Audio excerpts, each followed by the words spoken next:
Imagine uma terra queimada pelo sol até a cor de osso velho, uma terra onde o céu é uma tigela de cobre impiedosa, inclinada sobre argila rachada.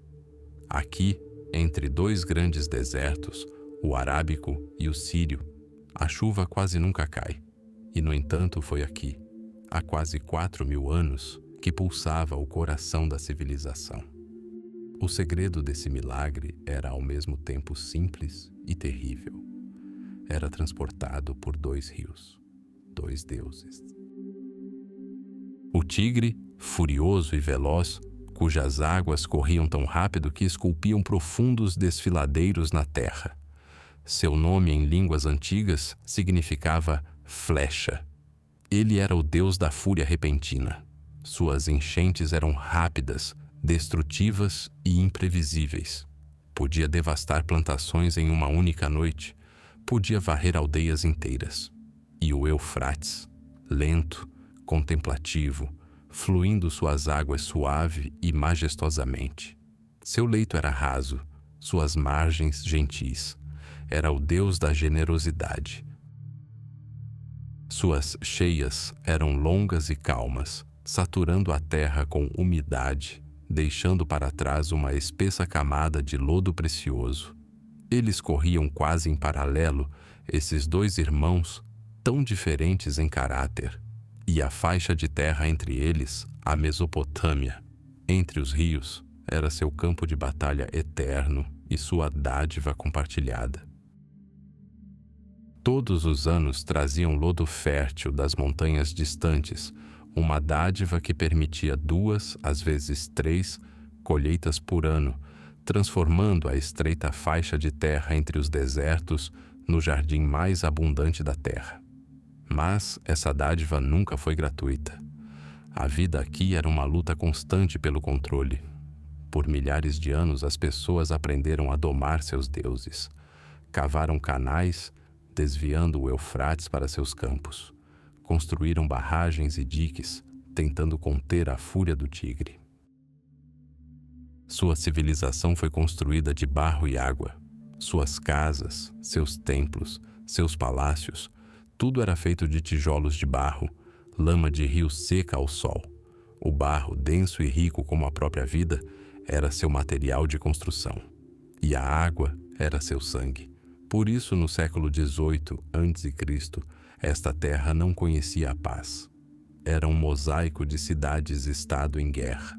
Cada cidade era um pequeno reino com seu próprio governante, seu próprio deus padroeiro e sua própria rede de canais. Cidades-fortaleza, como dentes de dragão, escavavam as margens dos rios.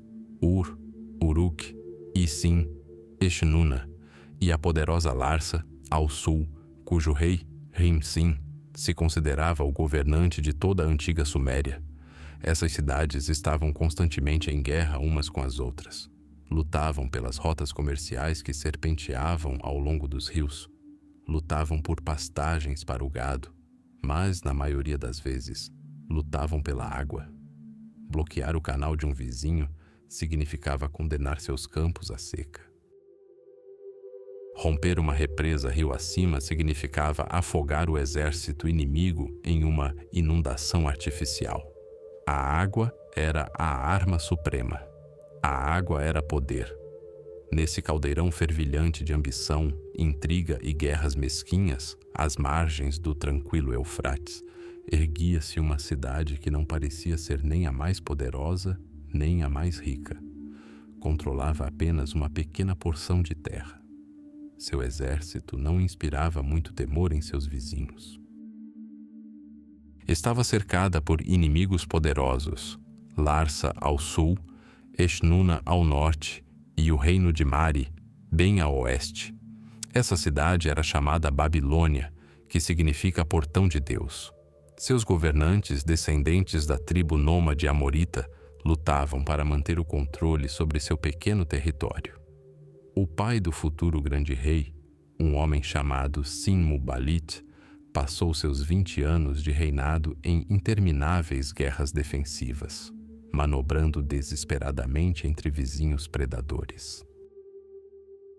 Ele construiu muralhas e fortificou cidades, mas cada ano trazia uma nova ameaça. Seu reino era uma ilha cercada por tubarões. Assim, em 1792 a.C., seu filho ascendeu ao trono deste reino vulnerável e cercado. Um jovem que herdou de seu pai, não um grande império, mas uma teia complexa de problemas quase insolúveis. Seu nome era Hammurabi. Ninguém poderia imaginar então que ele, o governante de uma cidade menor na Mesopotâmia, estaria destinado a conquistar todos os rivais. Ninguém sabia que seu nome ecoaria através dos milênios, mas a terra dilacerada ansiava por ordem. O caos, gerado pelos caprichos de 2 deuses fluviais e pela ganância de dezenas de reis, exigia leis.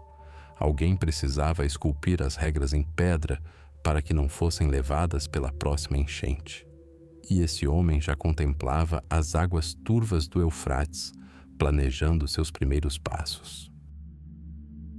Em 1792 a.C., quando o ar da Mesopotâmia estava carregado de poeira e promessas, o trono da Babilônia jazia vazio. Sin-Muballit, o 5º rei da dinastia Amorita, havia falecido, deixando para seu filho não um império, mas apenas a esperança de um. O nome desse filho era Hammurabi. Ele era jovem. Seu reino, a Babilônia, não passava de uma entre muitas cidades-estado disputando um lugar sob o sol impiedoso. Era uma cidade de tijolos cozidos, cercada por muralhas que pareciam sólidas apenas para seus habitantes. Além delas, estendia-se a Mesopotâmia, um tabuleiro de xadrez de barro e junco, sobre o qual já se erguiam peças muito mais poderosas. Imagine este jovem governante no topo do zigurate de Etemenanque, ainda não a grandiosa estrutura que se tornaria lendária, mas já alcançando os céus. O que ele viu? Viu um mundo onde a Babilônia era apenas coadjuvante. No sul, na antiga Larsa, reinava Rin-Sin-Primei. Um rei longevo, governou por mais de 30 anos. Era um velho lobo do sul cujo domínio uniu as antigas cidades sumérias, de Ur a Nippur, sob seu domínio. Seu reino era rico, seu exército experiente. Para Hammurabi, ele era um monumento vivo do passado e um obstáculo formidável para o futuro. A leste, além do rio Tigre, ficava o reino de Eshnuna. Seus governantes eram astutos e pragmáticos. Controlavam as rotas comerciais mais importantes que levavam ao planalto iraniano. Eshnuna não buscava glória, buscava controle. Cada caravana, cada lingote de metal que passava por suas terras os fortalecia e afiava suas adagas.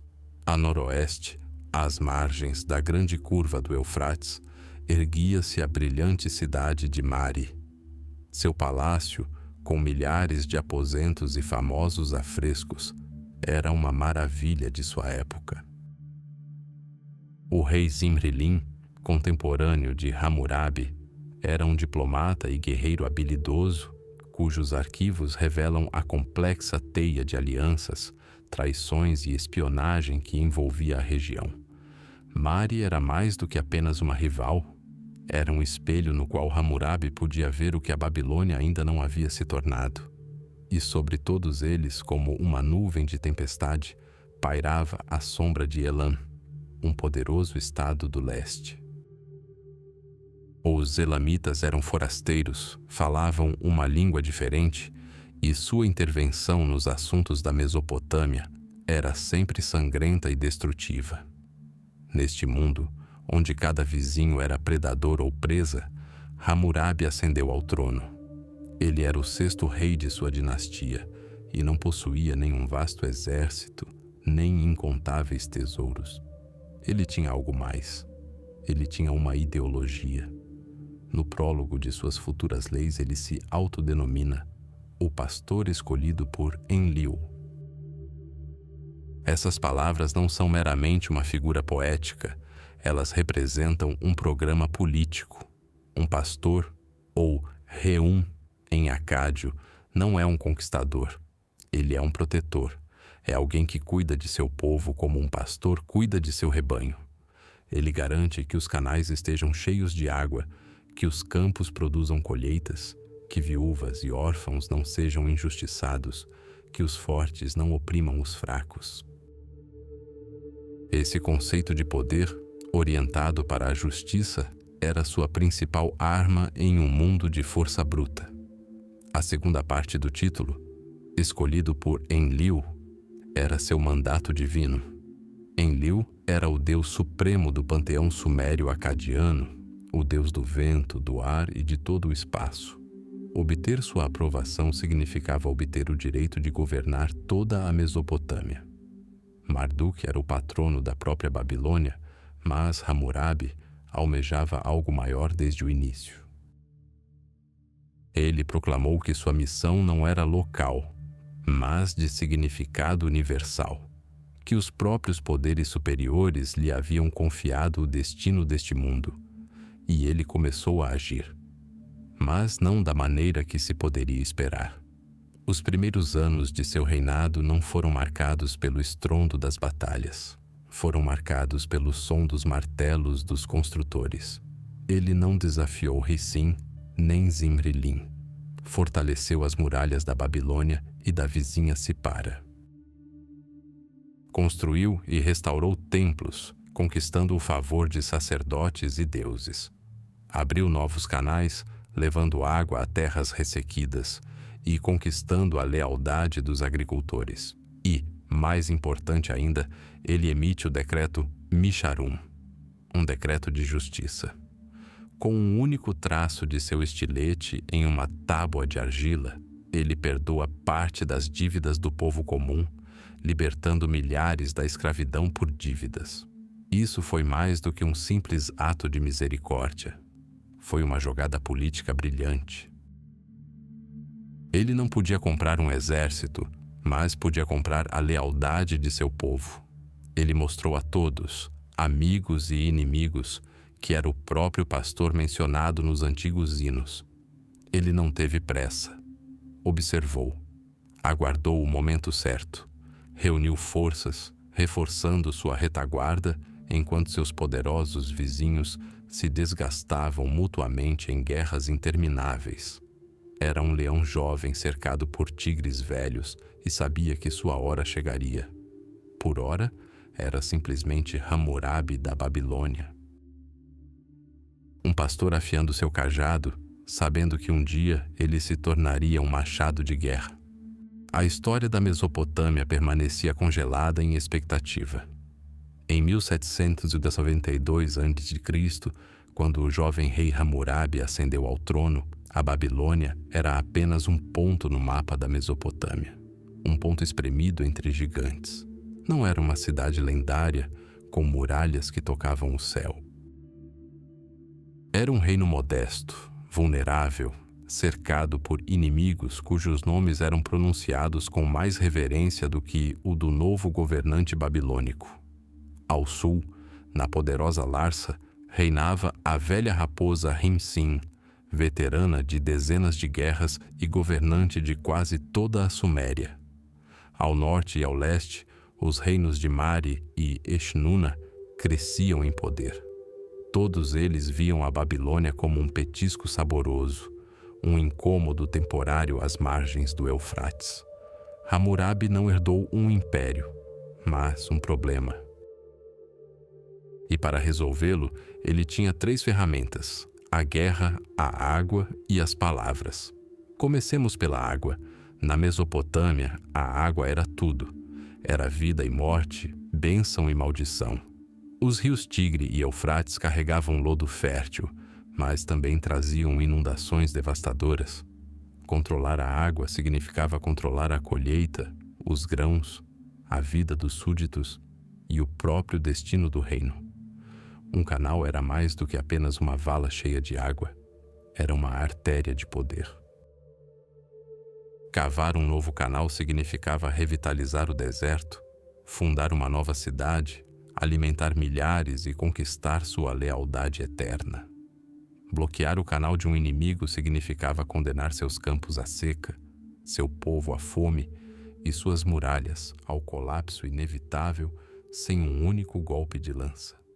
Nos primeiros anos de seu reinado, Hammurabi não se lançou em batalhas desesperadas. Ele construiu, aprofundou canais antigos e cavou novos, reforçou barragens, acumulou grãos em celeiros.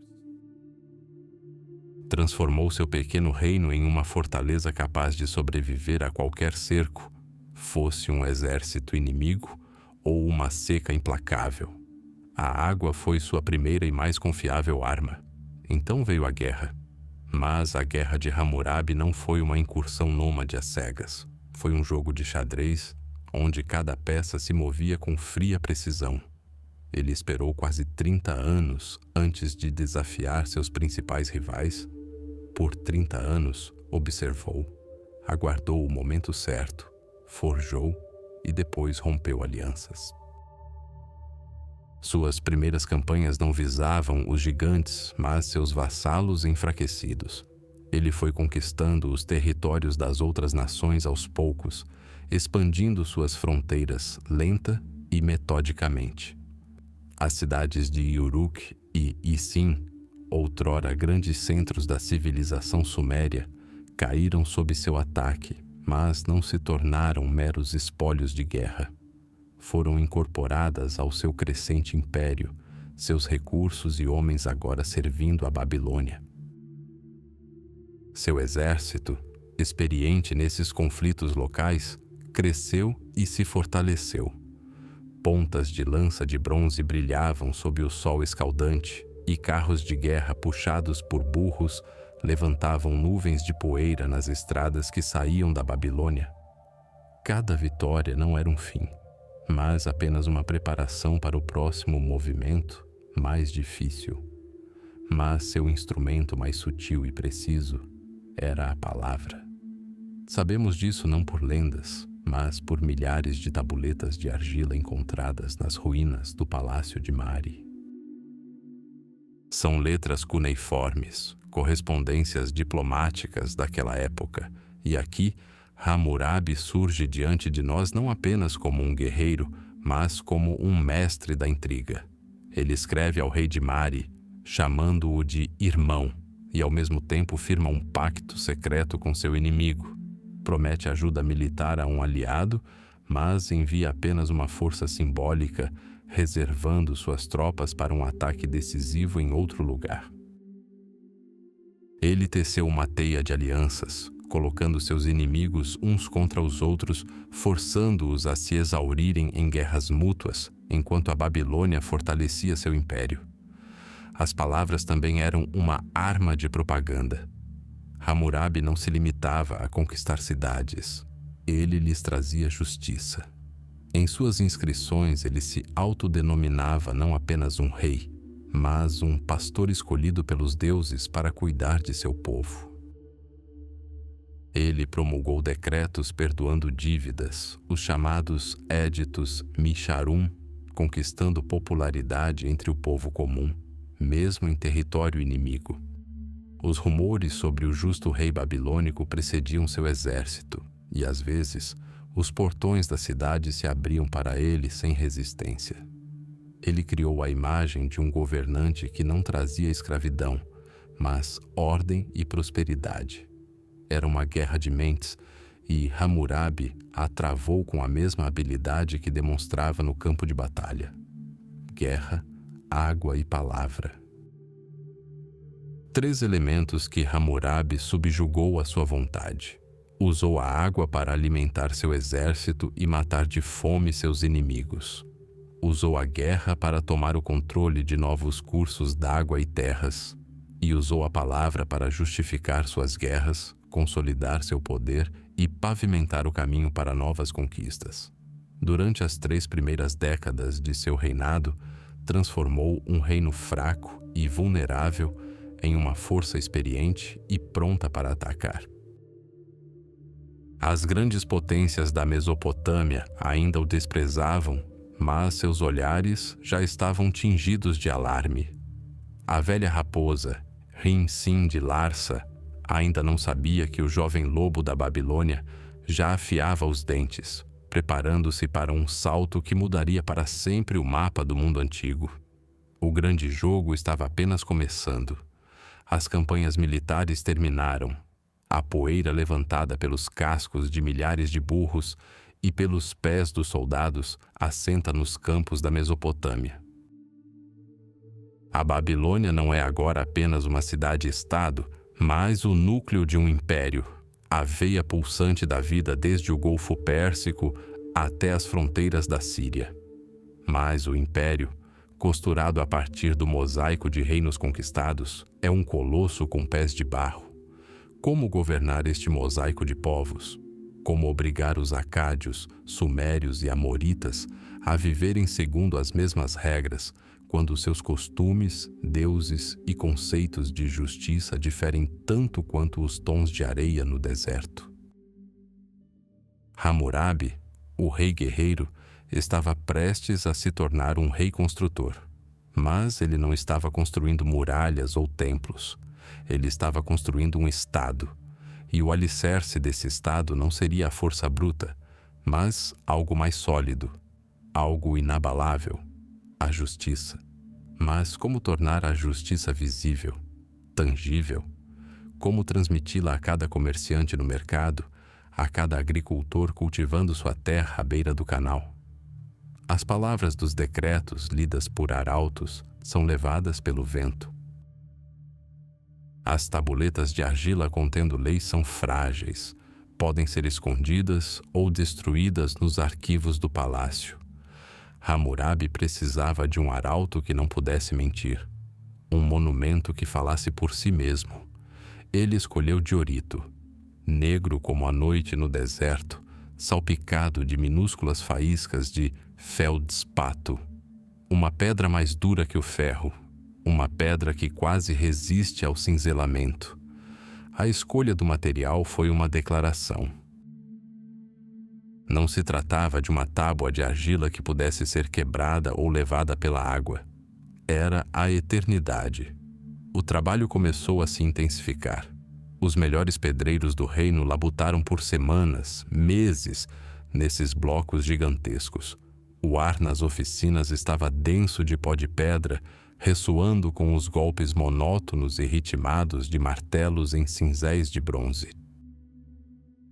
Uma silhueta emergiu lentamente da rocha disforme, um pilar liso, polido como um espelho, de 2 metros de altura, afinando-se em direção ao topo.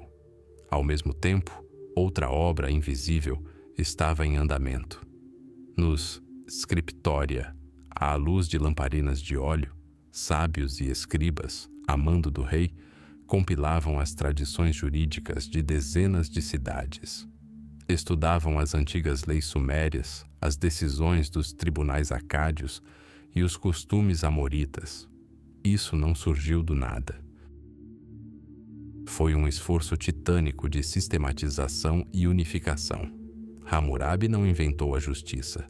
Ele lhe deu forma, eliminando excessos, eliminando contradições e criando um código uniforme para todos. E assim, linha após linha de sinais cuneiformes começaram a aparecer na superfície polida da diorita. Cada cunha era o resultado de um golpe preciso. Erros eram inaceitáveis. Os escribas entalhadores não estavam esculpindo apenas palavras, estavam esculpindo destinos. 282 leis. 282 parágrafos regulamentando todos os aspectos da sociedade babilônica. Essas leis eram duras e concretas. Falavam a linguagem não da filosofia, mas das consequências. Se um construtor erguesse uma casa e ela desabasse, matando o dono, o construtor deveria ser morto. Se matasse o filho do dono, o filho do construtor também deveria ser morto. Era o princípio do talião, olho por olho, dente por dente, levado a uma simetria arrepiante. Mas mesmo essa severidade tinha sua lógica, responsabilidade. Um cirurgião que realizasse uma operação mal feita em um nobre e danificasse seu olho, perderia as mãos. O preço do erro era alto, mas obrigava o mestre a trabalhar no limite de sua habilidade. Contudo, essa justiça não era cega. Ela distinguia claramente as camadas sociais. Um golpe desferido por um plebeu contra um aristocrata era punível com castigo corporal. O mesmo golpe desferido por um aristocrata contra um plebeu era punível apenas com multa. As leis de Hammurabi não criaram igualdade. Elas consolidaram a hierarquia existente, mas trouxeram ordem e previsibilidade. Todos, do escravo ao nobre, agora conheciam seu lugar e o valor de suas ações. Mas como poderiam convencer o império de que essas leis eram mais do que apenas a vontade de um rei mortal? No topo da coluna, acima de uma cascata de símbolos cuneiformes, uma cena de majestade silenciosa está esculpida. O próprio Hammurabi está em uma pose reverente, mas ele não é o mestre da cena. Diante dele, entronizado, está Shamash, o deus do sol e da justiça suprema. Chamas irrompem de seus ombros e em sua cabeça repousa uma tiara escalonada com chifres, um símbolo da divindade. Shamash entrega ao rei um cetro e um anel, símbolos de poder e lei. A mensagem era clara e inequívoca para qualquer um que pudesse vê-la. Hammurabi não é o autor dessas leis. Ele é meramente seu humilde executor. Os próprios deuses lhe confiaram a justiça para levar ao povo. Essas estelas foram erguidas nas principais cidades do reino, em templos e praças públicas. Qualquer pessoa que se sentisse injustiçada, qualquer pessoa em busca de justiça, podia se aproximar dessa pedra negra. Se alfabetizada, podia lê-la por si mesma. Caso contrário, podia pedir a qualquer escriba que recitasse a lei de que precisava. A justiça não era mais conhecimento secreto de sacerdotes nem exercício arbitrário de governadores. Estava esculpida em diorito, fria, dura, acessível a todos. Este foi um passo revolucionário. Pela primeira vez, o governo se dirigia aos seus súditos na linguagem da lei escrita, universal e imutável, respaldada pela autoridade divina. Hammurabi criou mais do que um simples código de leis. Ele criou uma ideologia de Estado na qual o rei era um pastor responsável pelo seu rebanho.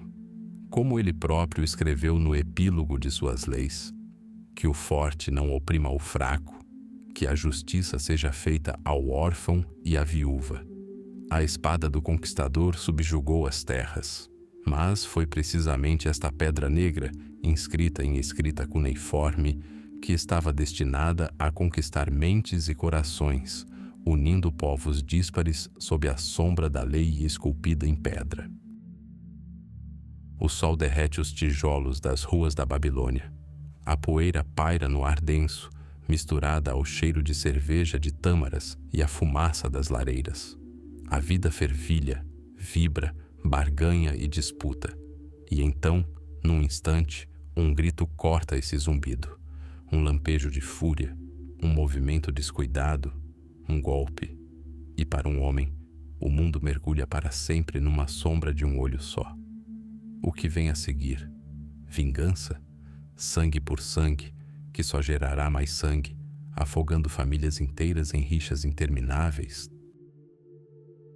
Hammurabi disse, não. Ele ofereceu ao mundo um novo princípio, frio e cortante como a lâmina de uma faca de obsidiana. Um princípio que ecoaria através dos milênios e se tornaria sinônimo de justiça primordial. Olho por olho, dente por dente. À primeira vista parece simetria perfeita, equilíbrio.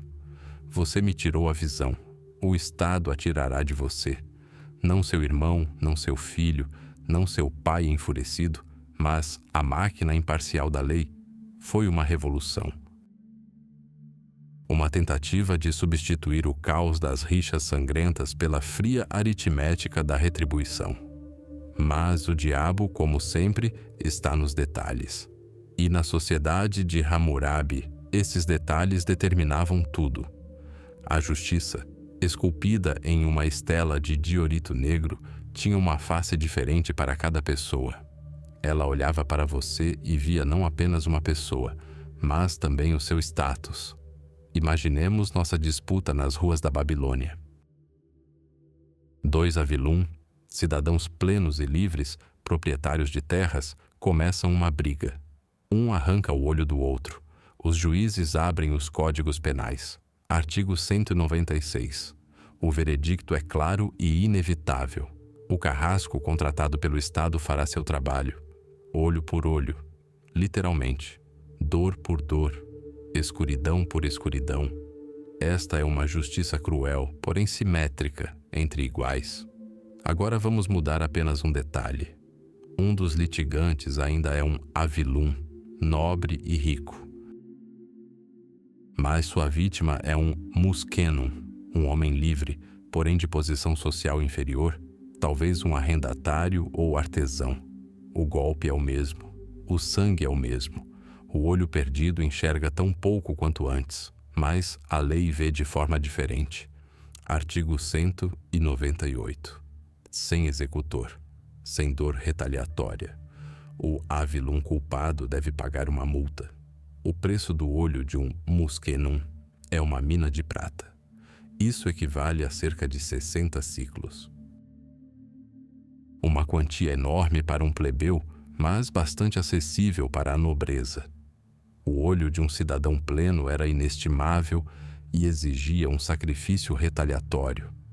O olho de um plebeu tinha seu próprio valor, expresso no brilho frio do metal. Descemos ainda mais pelos degraus da sociedade babilônica, adentrando a própria escuridão da anarquia. Nossa Avilum, indignação, em fúria cega, o Vardum, o escravo. Um escravo não é uma pessoa, mas propriedade. Seu olho não é uma janela para o mundo, mas parte do patrimônio do Senhor. Portanto, a lei, artigo 199, protege não o escravo, mas seu dono. O culpado deve indenizar o dono por metade do valor de mercado do escravo. O olho de um escravo é simplesmente uma mercadoria danificada. Seu sofrimento, seu futuro, sua imersão na escuridão, tudo isso é irrelevante para a lei. O que importa é o prejuízo sofrido por seu senhor. Assim, o mesmo ato, arrancar um olho, tinha 3 consequências legais completamente diferentes.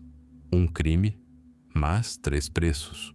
Um preço medido em carne, um preço medido em prata, e um preço medido como uma fração do valor do instrumento vivo. Mas o preço de um olho poderia ser diferente. Poderia ser o preço da habilidade e o preço do erro. Imagine não uma luta, mas o silêncio de uma sala onde um médico, um ais, se inclina sobre um paciente. Em sua mão, um bisturi de bronze. Ele precisa remover uma catarata para salvar a visão de um nobre Avilum. Esta é uma operação delicada, que exige mão firme e coragem incrível. Se ele for bem-sucedido, uma recompensa o aguarda: 10 ciclos de prata. Um bom dinheiro. Mas se sua mão tremer, se ele, como afirma o artigo 218, destruir o olho de um homem, a punição será terrível. Suas mãos serão cortadas. O mesmo instrumento que deu luz se tornará a causa de morte profissional eterna e vergonha. O médico que salvava a visão arriscava mais do que apenas sua reputação. Ele apostava as próprias mãos. Cada golpe do bisturi era uma aposta em um jogo onde ganhar era prata e perder era mutilação. Essa é a verdadeira essência do Código de Hammurabi.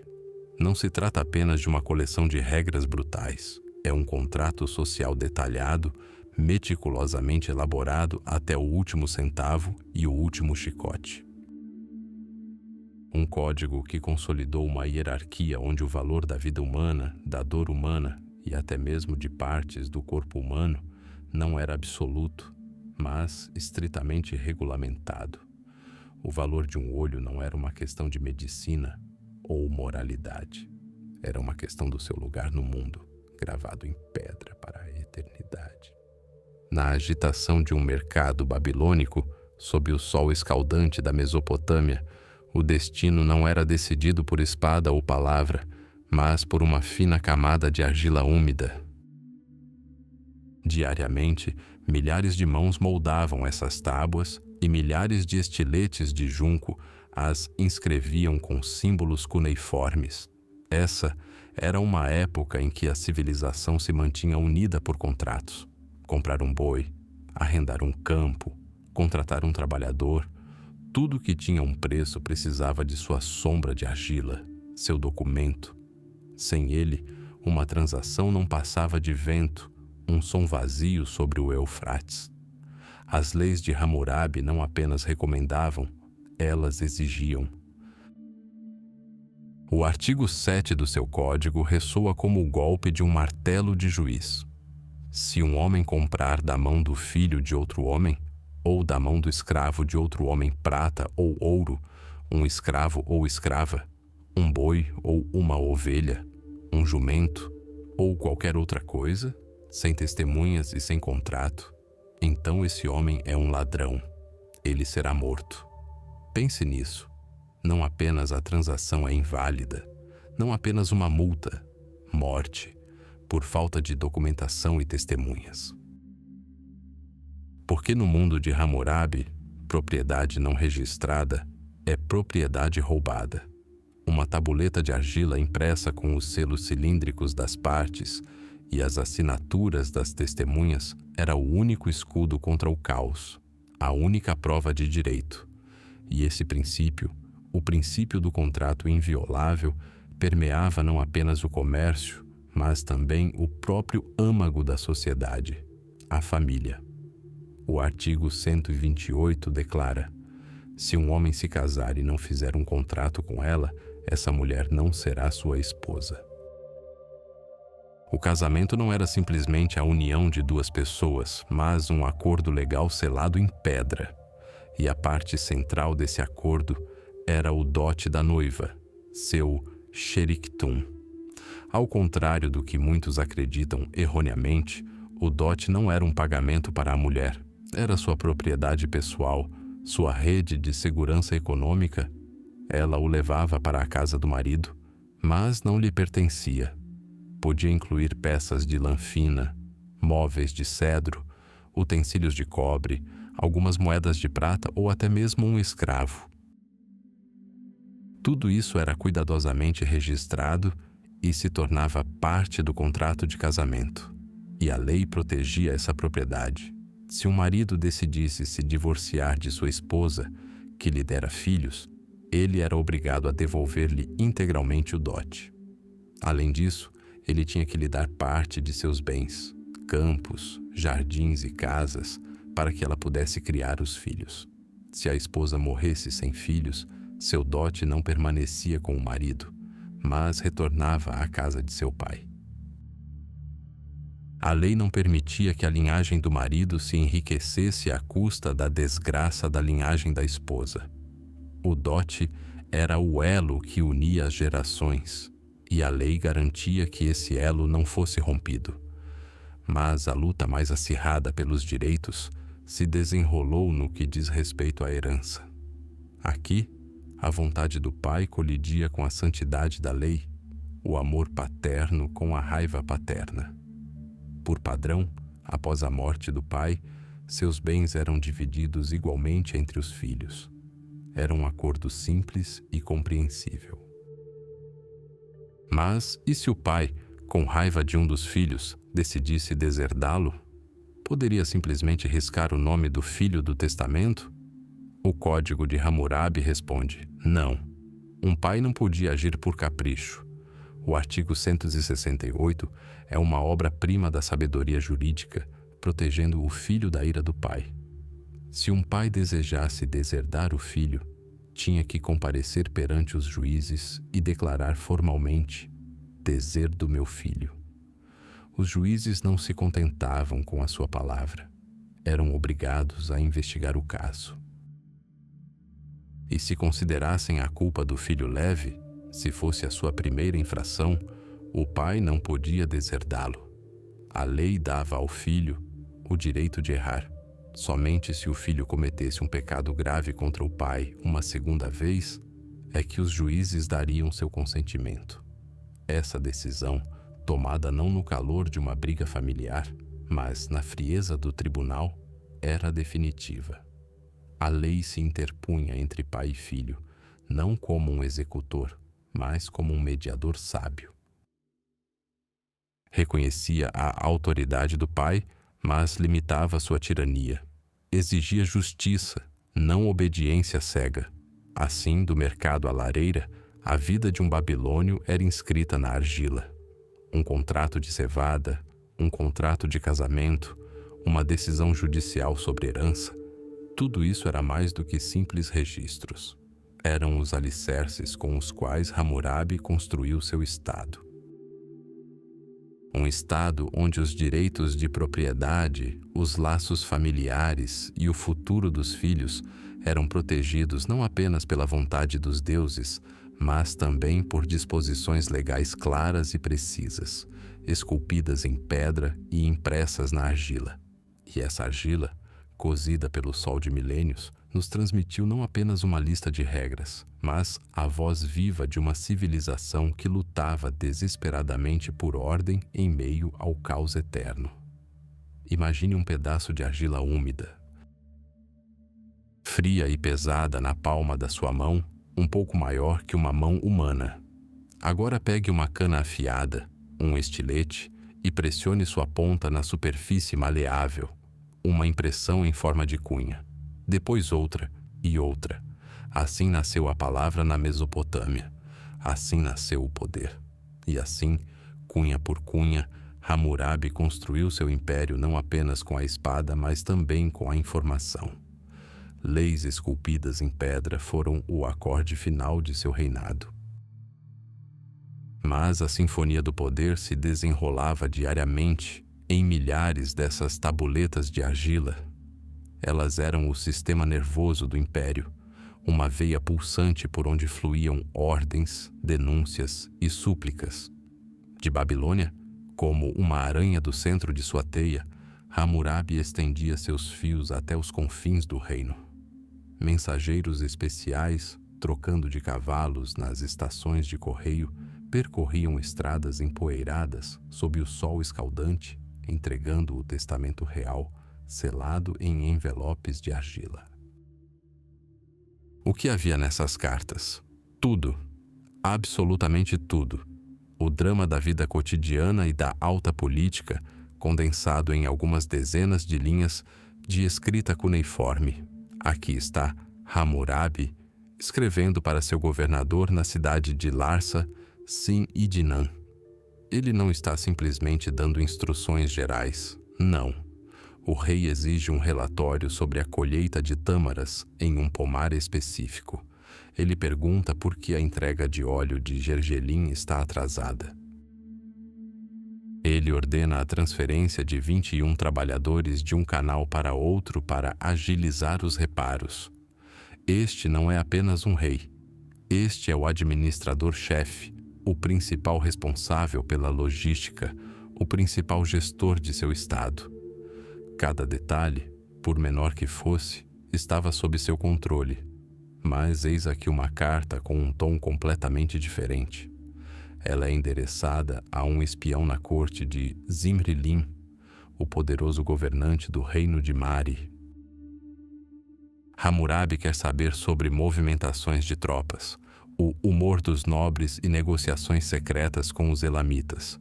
Ele tece intrigas, forja alianças temporárias e se prepara para rompê-las no momento mais oportuno. Suas cartas são um jogo de xadrez, onde exércitos inteiros servem como peças e o preço da derrota é o reino. Ele usa bajulação, ameaças e promessas. O barro preservou para nós não a imagem de um sábio legislador, mas o retrato de um político astuto e implacável que entendia que a informação é uma arma tão poderosa quanto um machado de bronze. Mas por trás dessas ordens e relatórios de espionagem surge outra voz, mais importante, a voz do povo. Eles escreviam ao rei. Não diretamente, é claro, mas por meio de seus oficiais. E essas tabuletas de argila clamavam contra a injustiça. Uma viúva de Sipar reclamava que um vizinho havia se apoderado de seu campo de cevada. Um mercador de Ur exigia punição para um devedor que não pagava sua prata há 3 anos. Camponeses de diferentes nomos discutiam sobre a água de um canal de irrigação. Quem tinha o direito de abrir a comporta primeiro? Foi aqui, nesse fluxo interminável de queixas, disputas e processos judiciais mesquinhos, que nasceu a necessidade de algo mais. Hammurabi, lendo esses relatos um após o outro, passou a enxergar seu império não como um monólito único, mas como uma colcha de retalhos costurada a partir de centenas de cidades diferentes, cada uma com seus próprios costumes, suas próprias leis, suas próprias noções de justiça. O que era normal em Nippur era considerado crime na Babilônia. A decisão de um juiz em uma cidade contradizia a de outro. Essa cacofonia de vozes, esse caos de casos individuais, exigia ordem. O império, mantido unido por mensageiros ágeis e pela vontade de um só homem, era vulnerável. Precisava de um alicerce mais forte que barro cozido e mais duradouro que a vida de um único rei, por mais poderoso que fosse. Ficava claro, para governar com eficácia não bastava resolver cada problema individualmente. Era preciso criar um sistema, um padrão único de justiça para todos, do poderoso nobre ao humilde agricultor. Uma lei universal que falasse com uma só voz em todos os cantos de seu vasto reino. Cada tabuleta de argila contendo uma queixa era uma pedrinha. E a partir de milhares dessas pedras, Hammurabi percebeu que era hora de construir um muro de leis capaz de resistir a qualquer onda de caos. A transição da escrita efêmera em argila para a lei eterna em pedra não foi apenas um passo, foi um salto do governo manual para a criação de um mecanismo de justiça impessoal e abrangente. A ideia já pairava no ar das chancelarias do palácio, impregnada com o cheiro de poeira e argila úmida. Tudo o que restava era encontrar a forma perfeita para ela. A forma de um pilar de basalto negro. Uma coluna de pedra erguia-se no coração da Babilônia, silenciosa, imóvel, eterna. Sua superfície negra e polida captava os raios do sol mesopotâmico, refletindo os mercadores, sacerdotes e soldados, que passavam apressados. Mas as pessoas tentavam não olhar para seus reflexos. Olhavam para a inscrição. 282 artigos, esculpidos em cuneiforme sobre basalto, contemplavam a cidade. Não se tratava simplesmente de um conjunto de regras nascidas da vontade de um homem, ainda que um grande rei. Era uma ordem divina, concedida pelo próprio Shamash, o deus do sol e da justiça. A voz de um deus, congelada na pedra. E essa voz agora ressoava em cada lar, cada mercado, cada campo, do Golfo Pérsico às fronteiras da Síria.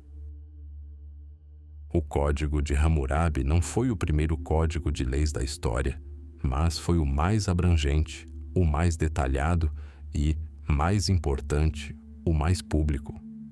Não foi escrito para acumular poeira nos arquivos do palácio. Estava à vista de todos, e sua sombra pairava sobre cada habitante do império. Essa sombra trouxe ordem. Agora, um acordo selado com uma tabuleta de argila tinha força de lei. Um agiota não podia exigir juros exorbitantes. Ele era limitado pelo código. Um construtor cuja casa desabou e matou o dono sabia que morreria. Um médico realizando uma complexa cirurgia ocular em um paciente nobre entendia.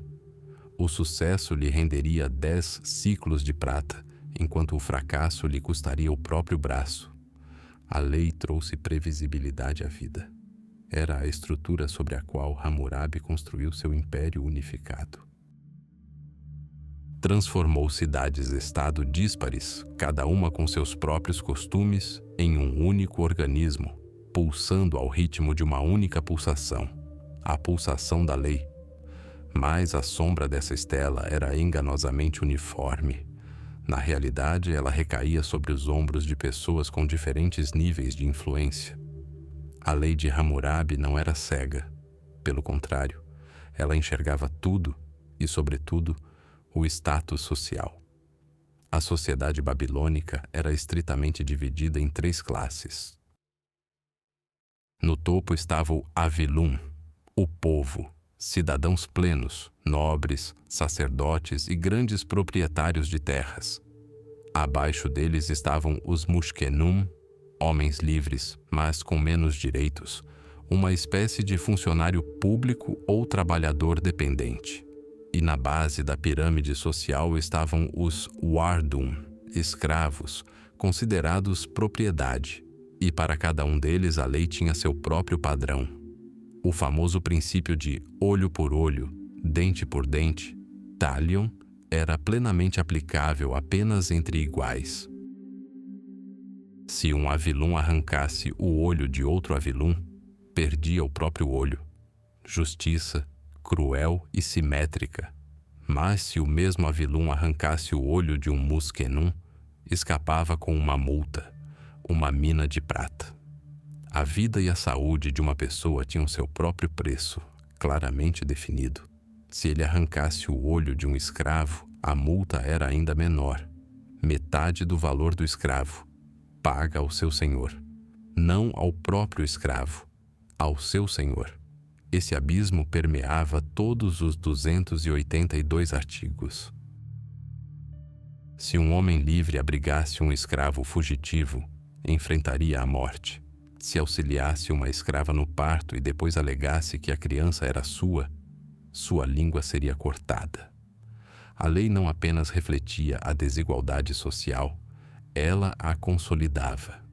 Transformava os preconceitos sociais na vontade imutável dos deuses. E ele era implacável em sua franqueza. A lei não se importava com motivos. Não perguntava por quê. Perguntava, o que você fez? Qualquer um que roubasse vegetais da horta de outra pessoa era punido da mesma forma que alguém que roubasse joias. A intenção não importava, apenas o fato do crime. Não havia advogados, nem longos debates.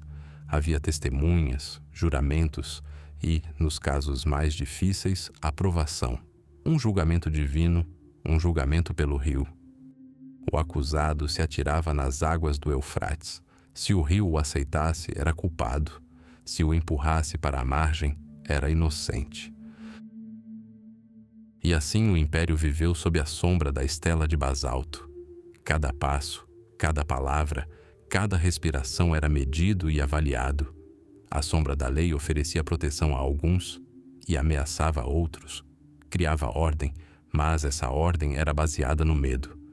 Medo do rei, medo dos deuses e, principalmente, medo da fria e indiferente letra esculpida em pedra. O sol se pôs, e a longa sombra da estela de Hammurabi se estendeu sobre a Babilônia adormecida, penetrando cada lar, cada coração, cada sonho. E ninguém tinha permissão para escapar dela. Imagine, Babilônia, não apenas uma cidade, mas o centro do mundo, onde convergiam rotas de caravanas e dezenas de línguas se misturavam. Esse caldeirão de destinos humanos, onde riqueza e pobreza coexistiam e a vida era tão frágil quanto um vaso de barro, precisava de mais do que um governante. Precisava de um arquiteto social. E Hammurabi tornou-se esse arquiteto. Sua principal ferramenta não era a espada, mas a palavra esculpida em pedra. Bem no coração da cidade movimentada, em um local de destaque, provavelmente perto do templo do deus supremo Marduk, erguia-se uma estela de diorito negro, dura como a eternidade, com mais de 2 metros de altura. Em sua superfície polida, Inscritos em escrita cuneiforme, estavam versos destinados a perdurar por milênios, 282 leis. Este não era o primeiro código de leis da história da Mesopotâmia, mas era o mais abrangente, o mais sistemático e, principalmente, o mais público. Era um contrato social, esculpido para todos verem. No topo da estela está o próprio Hammurabi, reverentemente diante de Shamash, o deus do sol e da justiça. O rei não cria a lei, ele a recebe dos deuses. Era uma declaração de poder colossal. A justiça na Babilônia era de origem divina e o próprio rei era seu supremo regente. Os códigos de Hammurabi não eram princípios filosóficos abstratos, eram um guia de vida extremamente concreto. Permeavam todos os aspectos da vida, desde um grande negócio agrícola até uma briga familiar. E no cerne de muitos deles estava um princípio que ecoaria através dos tempos. Talião, olho por olho, dente por dente. Se um homem arrancasse o olho de outro, o seu próprio olho seria arrancado. Se quebrasse um osso, o seu próprio osso seria quebrado. Parece cruel, mas para a época foi uma inovação. O talião limitava as rixas de sangue, substituindo o ciclo interminável de violência entre famílias por punições claras, calculadas e definitivas por parte do Estado. O caos das vinganças pessoais cedeu lugar à ordem da justiça estatal. Mas essa ordem não era de igualdade. A sociedade babilônica era estritamente hierárquica e as leis de Hammurabi não ocultavam essa hierarquia, mas a reforçavam. Toda a população era dividida em 3 grandes grupos. No topo estavam os Avilum, cidadãos livres, nobres e proprietários de terras. Abaixo deles estavam os Mushkenum, pessoas livres, mas dependentes do templo ou das propriedades reais, que não possuíam terras comunais. E na base da pirâmide social estavam os Wardum, escravos, considerados propriedade. E o valor de um olho, um osso ou uma vida dependia diretamente de a qual desses grupos a pessoa pertencia. É aqui que o drama nasce dos fatos. A lei número 196 declarava: se um avilum cegar o olho de outro avilum, seu próprio olho será cegado. E aqui está a lei número 198. Se ele cegar o olho de um Muskenum, pagará uma mina de prata. O olho de um aristocrata valia um olho. O olho de um plebeu valia 60 ciclos de prata. E se fosse um escravo, a punição era ainda mais branda. O culpado tinha que pagar ao senhor metade do valor de mercado do escravo. Isso não era justiça como a entendemos. Era justiça pesada na balança do status social. Ordem sim, mas a ordem para cada pessoa é diferente. Essa lógica fria e implacável estendia-se a todas as profissões. A responsabilidade era absoluta e, por vezes, aterradora. Lei número 229.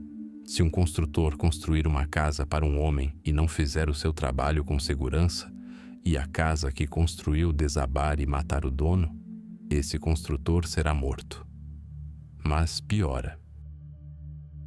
Lei número 230.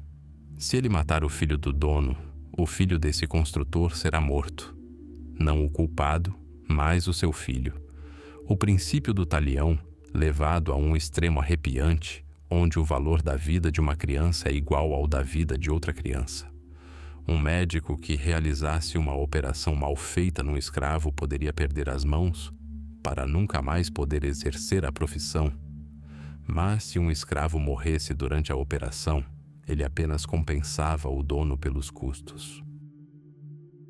As leis regulavam a vida familiar com igual crueldade. Uma mulher flagrada em adultério era amarrada junto com seu amante e jogada no Eufrates.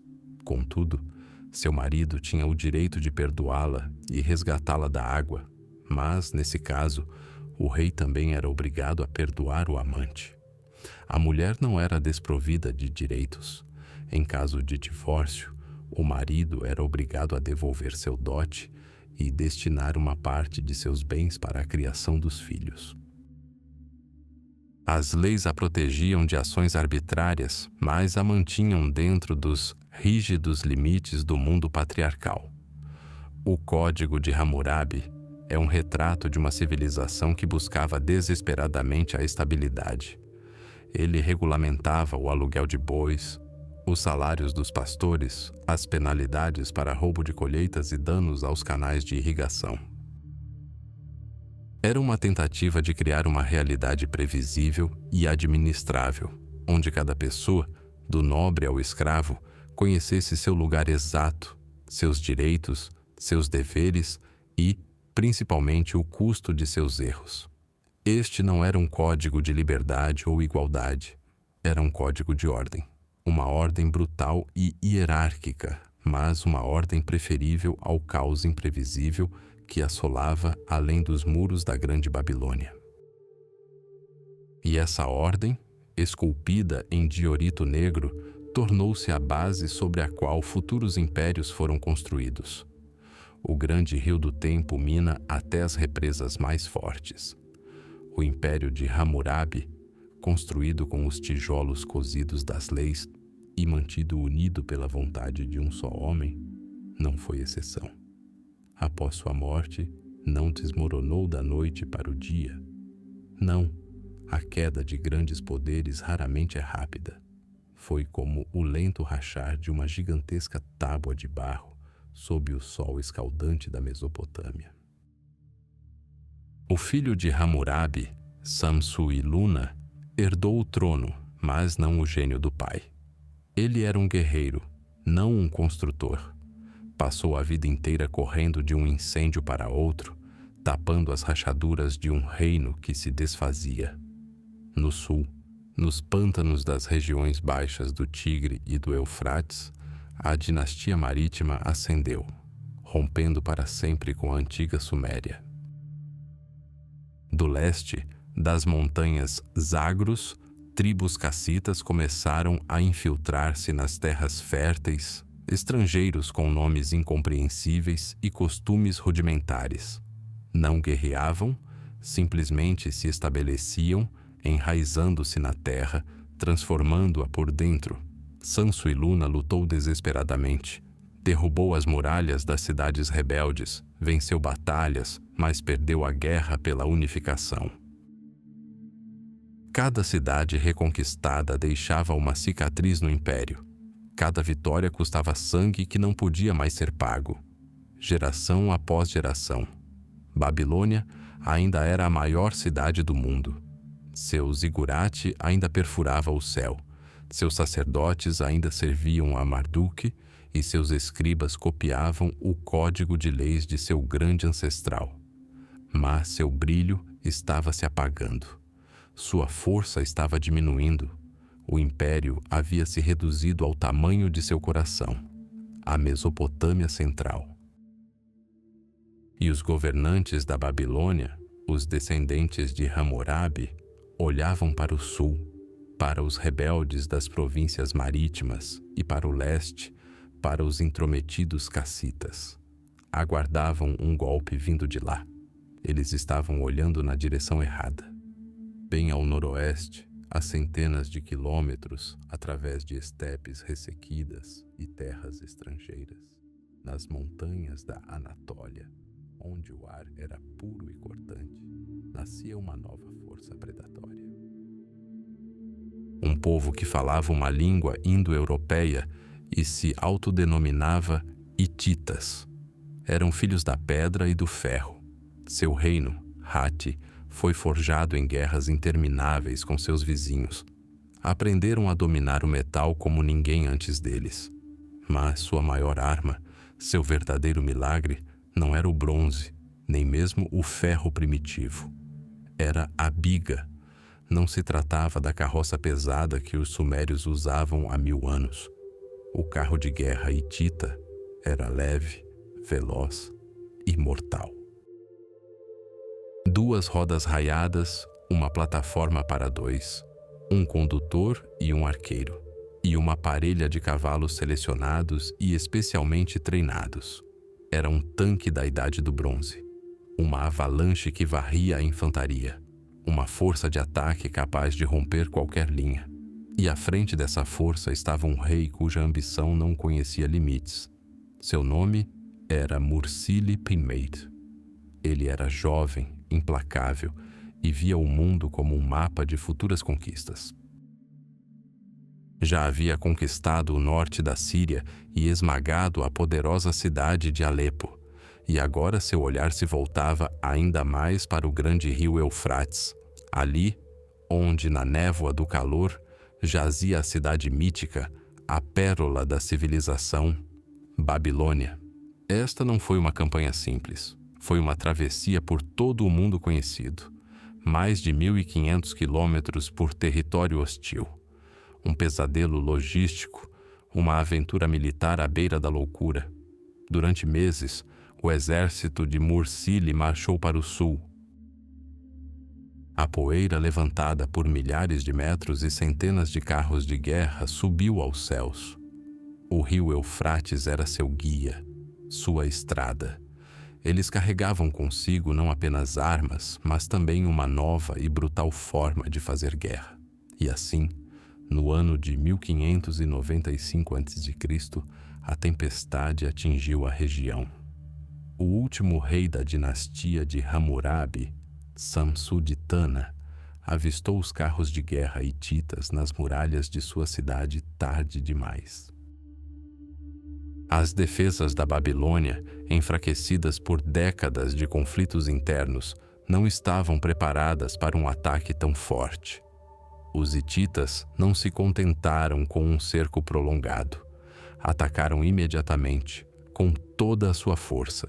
Carros de guerra cruzaram a planície, impedindo que as tropas babilônicas se reunissem e as abatendo com flechas. Tropas de choque lançaram um ataque. A cidade caiu. O que se seguiu não foi uma conquista. Foi um saque de proporções civilizacionais. Os hititas não tinham a intenção de governar a Babilônia. Eles vieram em busca de glória e pilhagem. Os portões de bronze foram arrancados de suas dobradiças. Os palácios construídos por Hammurabi foram destruídos. As ruas onde suas leis outrora vigoravam se encheram de gritos e cheiro de fumaça. Os templos foram profanados. E então Mursili cometeu o ato supremo de sacrilégio, um que ecoará por séculos. Ele ordenou a remoção dos objetos mais preciosos de Esagila, o principal santuário da Babilônia. Não apenas ouro e prata. Ele levou os deuses. As estátuas do deus supremo Marduk e de sua consorte Sarpanit foram retiradas do templo, carregadas em carroças e enviadas em uma longa jornada para o norte até as montanhas da Anatólia, como o maior troféu. Para um mesopotâmico, isso era impensável. Era pior que a derrota. Significava que os deuses haviam virado as costas para a Babilônia, que o próprio Marduk, governante da cidade, havia sido deixado como um prisioneiro impotente.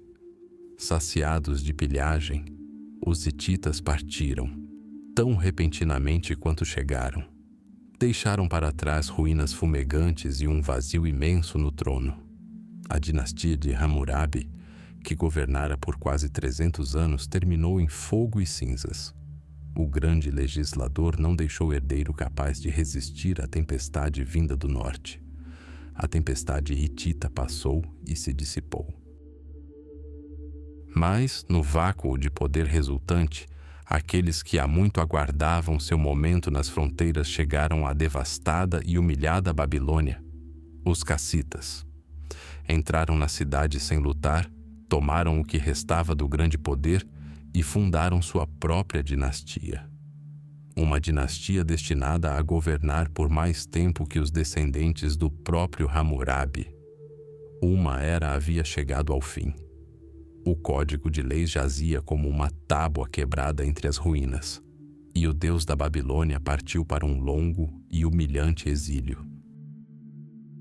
Grandes impérios raramente sobrevivem aos seus criadores. O reino de Hammurabi não foi exceção. Após sua morte, seu filho, Samsu-iluna, herdou o trono, mas o colosso já começava a ruir.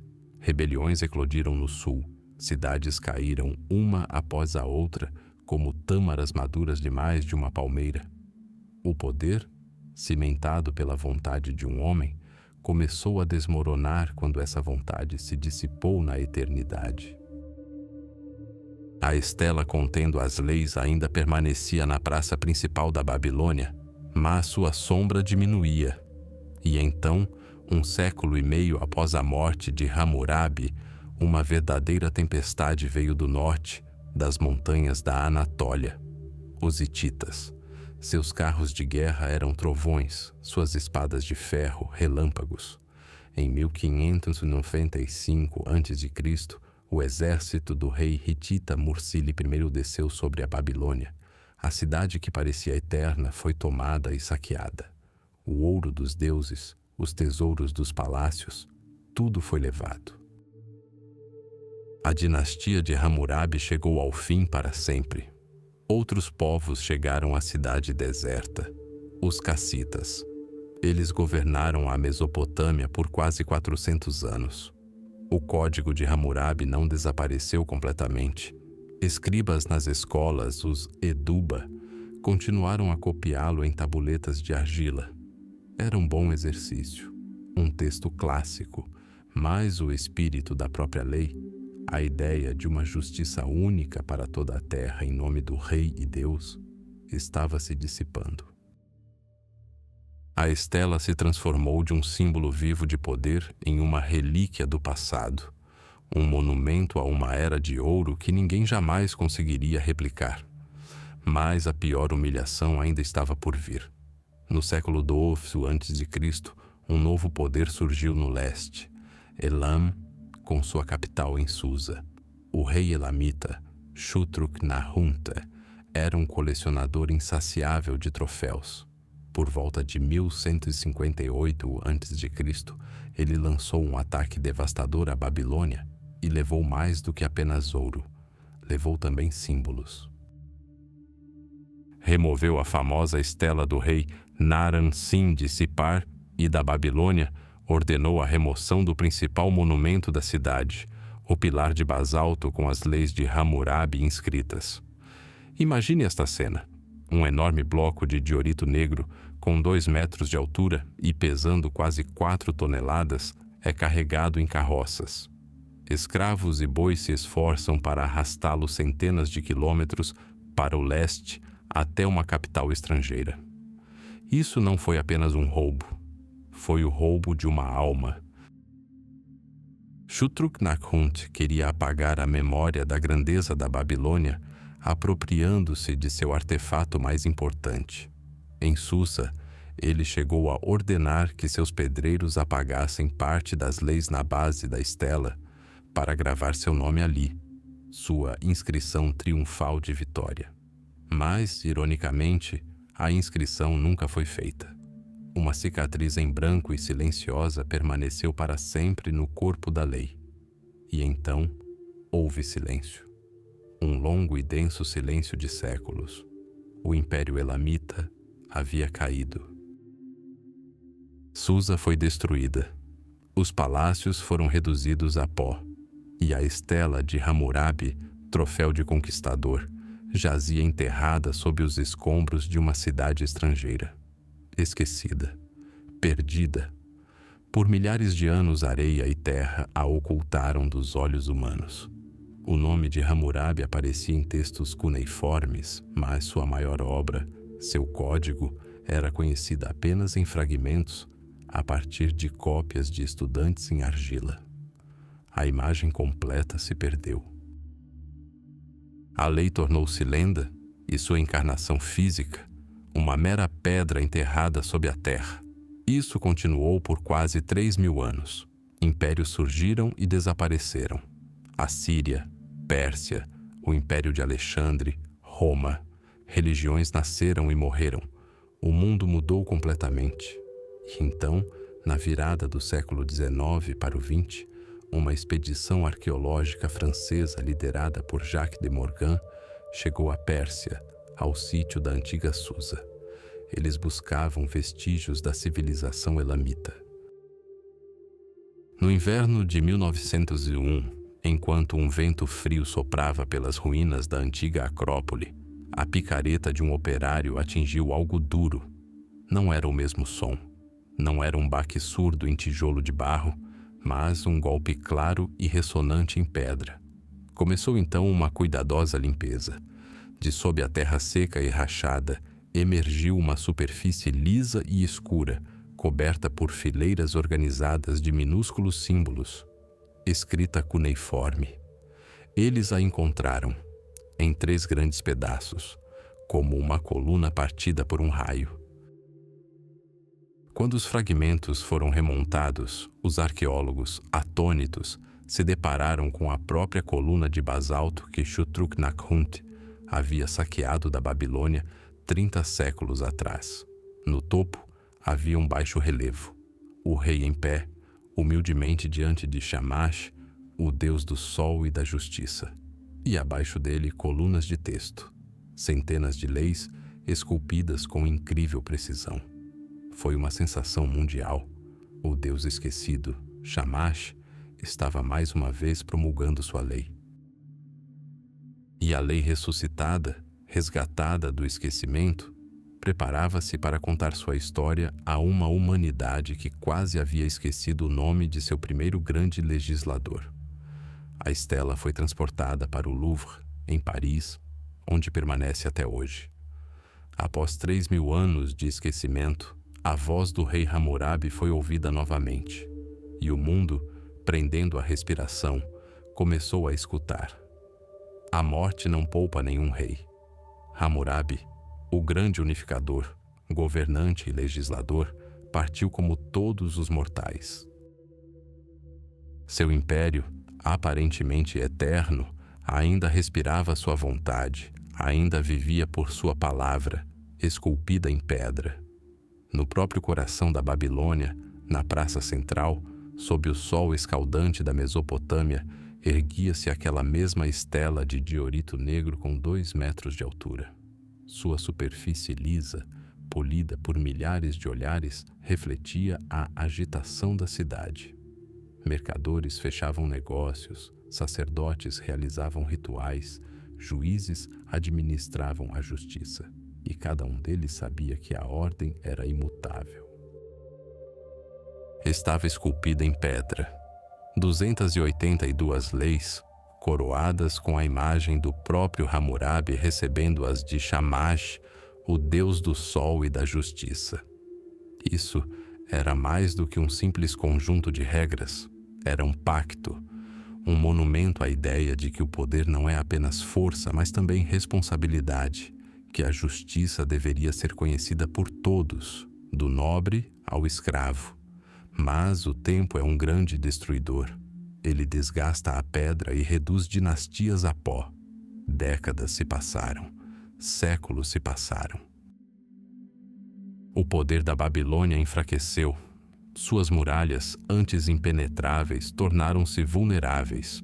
Primeiro vieram os hititas, varrendo a cidade como um turbilhão de fogo antes de desaparecerem na estepe. Depois, o poder passou para os cassitas, forasteiros que governaram por centenas de anos, e a estela permaneceu de pé. Testemunhou a passagem das gerações, ouviu novas línguas sendo faladas nas ruas, sobreviveu a dezenas de reis cujos nomes agora estão esquecidos. Tornou-se uma testemunha silenciosa do declínio da grandeza. Assim, por volta de 1158 a.C., uma nova tempestade se abate sobre a Babilônia. Os elamitas. Seu rei, Shutruk-Nakhunt, entra na cidade caída não simplesmente como um saqueador. Ele é um colecionador de poder. Ele não precisa tanto de ouro quanto de um símbolo, e então ele o toma. Arranca do coração da Babilônia seu coração de pedra, a estela com as leis de Hammurabi. Este troféu, mais valioso que todos os tesouros do palácio, é levado centenas de quilômetros para o leste, até a capital de Elam, Susa. Lá, em terra estrangeira, o vencedor decide cometer um último ato de humilhação. Ordena a seus escribas que apaguem parte das leis, a fim de inscrever no espaço vazio a história de seus próprios grandes feitos. O cinzel de pedra toca a diorita, mas, de alguma forma, a obra permanece inacabada, como se uma força invisível tivesse detido a mão do vândalo. Parte do texto foi apagada, mas o nome de Hammurabi sobreviveu, e então veio o silêncio. Um longo e denso silêncio que durou 3.000 anos. O reino elamita caiu. Susa foi destruída e engolida pela terra. A Babilônia foi reduzida a montes de argila e areia.